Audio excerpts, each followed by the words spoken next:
మీ అందరికి కూడా ఇన్విటేషన్స్ ఇవ్వబడుతున్నాయి. ఈ నెల 24వ తారీఖుని పెద్ద సదస్సు air travellers association of India నిర్వహించబోతుంది విశాఖపట్నంలో. హోటల్ 4 పాయింట్స్ బై షెరటన్లో ఉదయం 10 గంటల నుండి రాత్రి 8 గంటల వరకు కార్యక్రమం నిర్వహించబడుతుంది. మొదటి సెషన్ ముఖ్యంగా ఎయిర్ కనెక్టివిటీ మీద, రీజనల్ ఎయిర్ కనెక్టివిటీ మీద నిర్వహించబడుతుంది. దీనికి ముఖ్య అతిథిగా మన union civil aviation minister Shri Ashok Gajapathiraju గారు ముఖ్య అతిథిగా ఉంటారు. అదేవిధంగా రాష్ట్రం తరఫున శ్రీ చింతకాయల అయ్యన్నపాత్రుడు గారు ఉంటున్నారు. ఎంపీలు డాక్టర్ టి సుబ్రహ్మణ్యరెడ్డి గారు, కంబంపాటి హరిబాబు గారు, ముత్తంశెట్టి శ్రీనివాస్ గారు, వీళ్ళందరూ కూడా పాల్గొంటున్నారు. అదేవిధంగా ఇక్కడ మనకు లోకల్గా ఉన్నటువంటి పెద్ద వ్యక్తులు వైస్ ఛాన్సలర్ రాజు గారు, మిగతా పెద్దలందరూ కూడా మొదటి సెషన్లో పాల్గొంటున్నారు. అదేవిధంగా రెండవ సెషన్ సాయంకాలం 4 గంటల నుండి సాయంకాలం 8 గంటల వరకు ఈ కార్యక్రమం నిర్వహించబడుతుంది. దీన్ని ఎక్స్క్లూజివ్గా కార్గో మీద, ఎక్స్పోర్ట్ ఆఫ్ కార్గో మీద ఈ సదస్సు నిర్వహిస్తున్నాం. ఈ సదస్సులో ముఖ్య అతిథిగా గంటా శ్రీనివాసరావు గారు పాల్గొంటారు.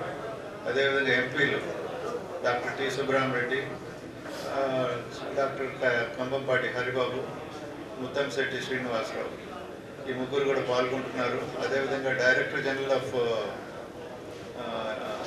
ఫార్మా ఎక్స్పోర్ట్స్ డాక్టర్ అప్పాజీ గారు, తర్వాత chief commissioner of commissioner of customs and central excise Deepadas Gupta గారు, పోర్ట్ ట్రస్ట్ చైర్మన్ శ్రీ ఎంటి కృష్ణబాబు గారు, వీళ్ళందరూ ముఖ్య అతిథులుగా పాల్గొంటున్నారు. ప్రజెంటేషన్స్ తరఫున వివిధ విమాన కంపెనీల తరఫున ప్రతినిధులు, అదేవిధంగా ఫార్మా కంపెనీల తరఫున doctor CB Rao, managing director of Hospira company, doctor Lal Krishna, chief executive officer of Ramky pharma, అదేవిధంగా డాక్టర్ ఎంఎస్ సుందర్, ఆయన Andhra Pradesh trade promotion corporation managing director, వీళ్ళందరూ కూడా పాల్గొంటున్నారు. కాబట్టి మీరందరూ ఈ సదస్సులో పాల్గొని ఈ సదస్సును జయప్రదం చేయాల్సిందిగా కోరుతున్నాం. దీన్ని నిర్వహించడంలో గల ముఖ్య ఉద్దేశం ఏంటంటే, మన ఆంధ్రప్రదేశ్ రాష్ట్రం విడిపోయిన తర్వాత వివిధ జిల్లాల్లో ఉన్నటువంటి ఎయిర్పోర్ట్లను అభివృద్ధి కల్పించడం, అదేవిధంగా వివిధ జిల్లాల్లో ఉన్నటువంటి ఎయిర్పోర్ట్ల కనెక్టివిటీ పెంచడం, అదేవిధంగా మన జిల్లాలో తయారవుతున్నటువంటి ఫార్మా ఔషధ ఉత్పత్తులు విదేశాలకు ఎక్స్పోర్ట్ చేసే విధంగా దోహదపడే విధంగా కొన్ని చర్యలు చేపట్టాల్సి ఉంది.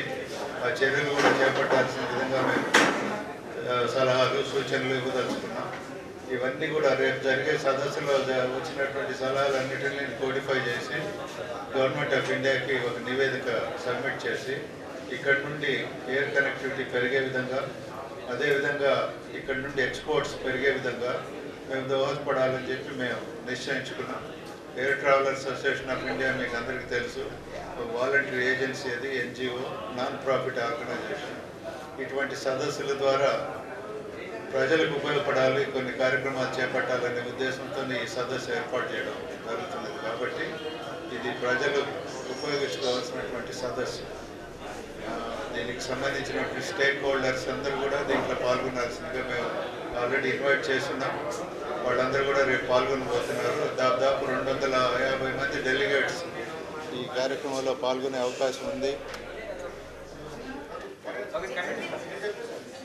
కాబట్టి ఈ సదస్సు ముఖ్యంగా స్టేక్ హోల్డర్స్, ఎవరికైతే ఈ సబ్జెక్ట్స్ మీద ఇంట్రెస్ట్ ఉందో, ఎవరికైతే ఈ సబ్జెక్ట్స్లో ప్రవేశం ఉందో, ఎవరికైతే ఈ సబ్జెక్ట్స్ ద్వారా ఉపయోగపడాలనో ఆ విధంగా మేము దోహదపడే విధంగా ఈ కార్యక్రమాన్ని నిర్వహించబోతున్నాం.